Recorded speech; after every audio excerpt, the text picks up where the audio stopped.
everybody, welcome back. If you're new here, hi, I'm Mercury. Welcome to my channel. It's my daily vlog, so whatever I happen to be up to is what you're gonna see here. Today it's an inside day. It's pretty rainy out and I've been reading. And I just finished reading a book called Fairest of All, and I figured I would talk about it and do a little, I guess, book review. I don't know. But I'll give you my thoughts on this book that I just finished. So the full name of the book is called Fairest of All, Tale of the Wicked Queen. And it's written by Serena Valentino.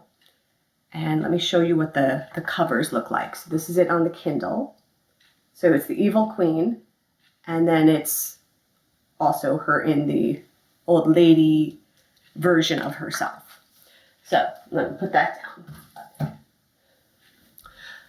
So this book, it's not a retelling of Snow White, but it's a telling of the tale of Snow White from the perspective of the queen.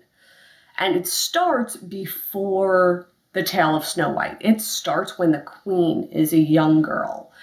And, you know, it's about her life growing up. It's about her relationship with her father and the dynamic that existed between them and how that moved her forward in life, and she developed certain traits that she had later in life. And this is one of those tales where, much like, say, like the Maleficent movie that came out a few years ago with Angelina Jolie, where they give the backstory and try to make the villain of the story a more sympathetic character. This is one of those type of books. This book is giving the evil queen's backstory, so she's not evil, and you know, a product of her circumstances growing up. I don't know how I feel about this. I'm a child of the 80s, and our villains in the 80s were bad for no reason. There was no reason, like, they were just the bad guy. That's it. What do you mean you need to know the backstory? What do you mean that, like, what trauma? What? The bad guys were just bad, no reason needed. The good guys were good, no gray area, right? Like, you didn't have kind of good guys like we do today. Like, now we have good guys that made you the right thing for the wrong reason. Like, I don't know. There weren't so many scoundrel characters. Not all the leads were Han Solo, right? So that being said, how do I feel about this? I grew up knowing this tale where the evil queen was evil for no reason other than she was evil. It was in her name, right? Like, no further justification was needed. Like, and that was how I grew up and assimilated the story. So now as an adult, going backwards and trying to deconstruct that is making it kind of like, how do I feel about this story? And I'm really not sure. It was an enjoyable read. It was easy to get through. It's a familiar tale. So all of those things, you know, it brings up the nostalgia factors. There's a lot it has going for it. And I really did enjoy the process of reading it. There were, I don't want to give spoilers, so I'm trying to do this without giving things away.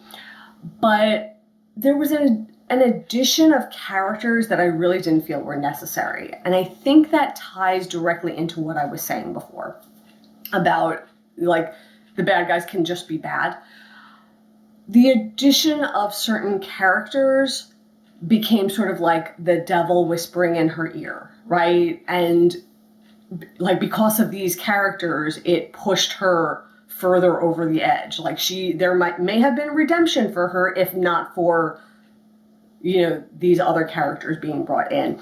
And it removes blame from the queen. And it externalizes it onto these new characters that were not in the original story. That's the part that gets me. It's the externalization of blame and responsibility. And, you know, at the end of this book, the queen takes responsibility for her action, which I think is why I feel conflicted on, do I like this story or not? Had it not ended the way it did, I would not I would not have liked this. But the ending gave a little bit more validity to the process that the characters went through. So, that being said, would I recommend anyone else to read this? Yeah, I would definitely recommend this book to other people, especially if you like Disney, if you like the Snow White stories, if you like Hans Christian Andersen tales.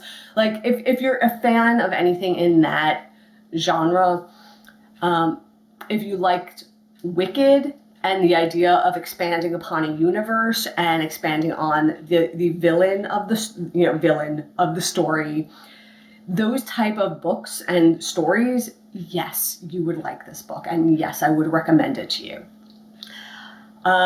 If you're a person who just wants neat and clean, good guys good, bad guys bad, skip it. You're not going to enjoy it. There's too much gray area. If you are willing to live in the shades of gray that we exist in the world, because the world is full of shades of gray.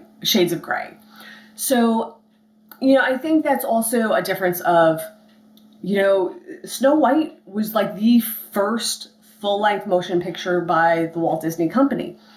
So this is like, we're coming up on centennial anniversaries here, right? What does that mean? What were the sensibilities 100 years ago and our sensibilities now? And this is actually a good exploration of that. A century ago, yes, our good guys could just be good, our bad guys could just be bad, but there was a lot more in there. Our women could just smile and, play the part, and, and there was the men who were the leads, but we've changed. We know better now, right? So is this just an evolution of that story and saying, hey, come to the future. There are shades of gray, and the queen was not just the evil queen. She was the queen, and she had a life, and she had a history, and she had experiences that she brought to the moment where that Snow White story started. And everything that happened before made her what she was at that moment in time. But she was not always that person. That was not always the woman the queen was. And if you want to go on that journey, that is what this book is. Yes, I have got to the heart of it.